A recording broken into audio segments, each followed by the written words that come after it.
Leo nimwaiteni hapa, tuna jambo ambalo ni muhimu sana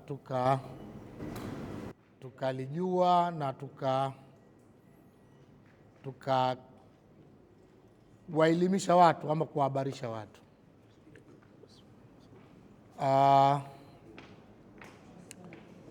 Naona wengine hamjaseti mapema. Sasa wengine watachukua kwa watu wengine kama wao wenyewe hawajakaa sawa. Kwa maana hiyo nimewaiteni hapa ni jambo moja tu muhimu sana, kwamba kama mnavyofahamu tarehe 29 Julai 2026 Chama cha Mapinduzi ilikuwa na kikao maalum cha Halmashauri Kuu ya Taifa. Kikao kile kilifanyika Zanzibar, Ikulu za Tunguu, ama tunasema Ikulu ndogo Tunguu, na kikao kile kilikuwa na ajenda mbalimbali ambazo tayari katibu wa NEC Kenan ameshazungumza hapa. Lakini moja kati ya ajenda iliyokuwepo katika kikao kile, sisi tunasema mengineo, lakini kwa idhini ya mwenyekiti, tukana ajenda ya mwenyekiti wa chama, na ajenda ile ilihusisha mabadiliko madogo ya sekretarieti ya Halmashauri Kuu ya Taifa. Kama mnavyofahamu kwamba Halmashauri Kuu ndicho chombo cha mwisho cha uteuzi wa katibu mkuu ama wakuu wa idara. Kwa maana hiyo ilifanyika mabadiliko madogo katika sekretarieti ya Halmashauri Kuu ya Taifa, na kwa sisi hapa bahati nzuri katika mabadiliko yale tukapata naibu katibu mkuu wa Chama cha Mapinduzi anayefanyia kazi zake Zanzibar kuwa mpya. Bara wamepata, sitaki kuzungumzia kwa upande wa bara na kusudia hapa. Kwa mujibu wa utamaduni wa Chama cha Mapinduzi kwamba tunapokuwa na katibu mkuu mpya huwa tunafanya mapokezi, kwa maana ya katibu mkuu ambaye inakuwa ni kiongozi wa sekretarieti ya Chama cha Mapinduzi, huwa tunawapokea Dodoma makao makuu ya chama, tunawapokea ofisi ndogo Lumumba, na hapa ofisi kuu ya chama Kiswandui. Na kwa kuwa kwa muundo wa chama tuna manaibu wawili, tuna naibu mmoja anafanyia kazi zake bara, mmoja anafanyia kazi zake Zanzibar. Huyo anayefanyia kazi zake Zanzibar, kwa mujibu wa muundo wa CCM, kuna kitu kinaitwa kamati maalum ya Halmashauri Kuu ya Taifa, ambayo hiyo kamati maalum ya Halmashauri Kuu ya Taifa inakuwa na sekretarieti yake, ambayo sekretarieti yake hiyo inashughulika na siasa za CCM za kiutendaji zote za hapa Zanzibar, nayo inasimamiwa na naibu katibu mkuu Zanzibar, ambaye yeye ndo anakuwa mkuu wa sekretarieti ya Chama cha Mapinduzi ya kamati maalum hapa Zanzibar.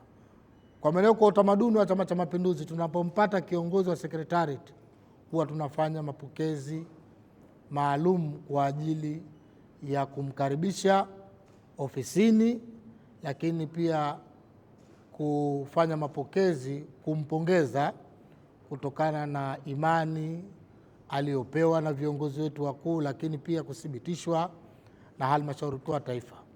Kwa maana nimekuleteni hapa mahususi kwamba tunatarajia kesho kutwa tutakuwa na mapokezi, itakuwa tarehe 5, tutakuwa na mapokezi ya naibu katibu mkuu ndugu Abdi Mahmud Abdi hapa Zanzibar, na utaratibu wake utakuwa kama ifuatavyo. Tunatarajia kwamba naibu katibu mkuu ataondokea ofisi za Umoja wa Vijana hapo Maisara, na ataambatana na wana CCM mbalimbali na makundi mbalimbali. Atatoka pale, atapitia njia hii ya Faya kujia Magereza, kushuka paka Miembeni na kuja paka Kachorora pale, atakuja zake moja kwa moja mpaka Kisonge hapo roundabout. Pale naibu katibu mkuu atashuka huko kote, atatembea na gari iliyokuwa ya wazi. Atafika hapo atashuka hapo. Sasa ataambatana na viongozi mbalimbali wa chama, wakiwemo wenye viti wa mikoa, wenye viti wa wilaya, wakuu wa idara za chama na viongozi wengine pamoja na wana CCM.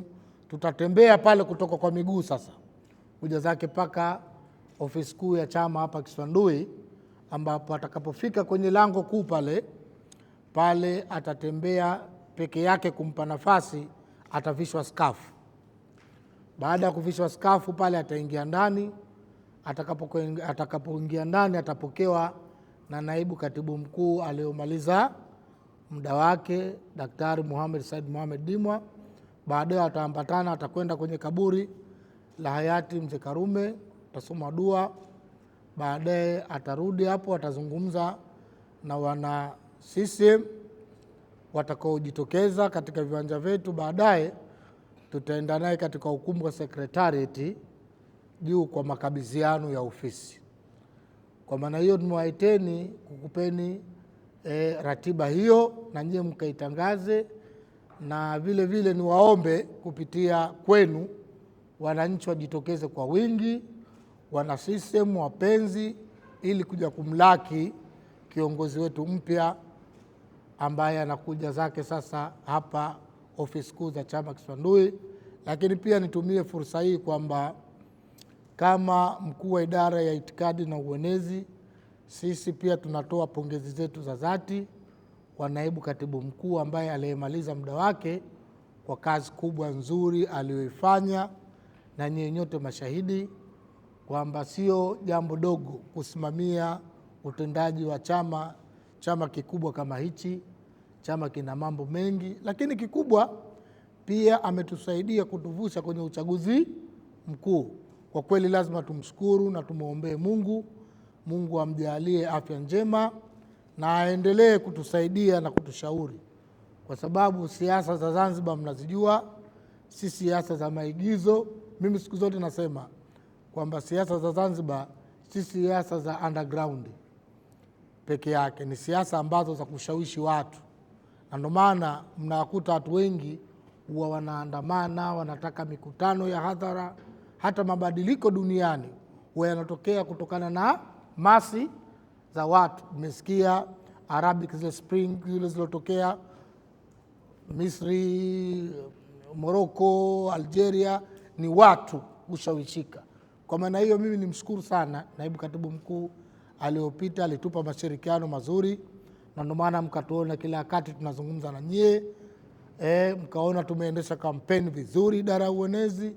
Kwa maana hiyo mimi nimshukuru sana kwa niaba ya wenzangu wote wa idara, na tunatarajia leo tutakuwa naye hapa, atakuja kuzungumza na staffing wa Chama cha Mapinduzi, lakini nimeona kama ni msemaji wa chama na nyinyi mtaenda nayo, kwamba tunamshukuru sana kwa busara zake, hikma zake, lakini pia kwa miongozo yake.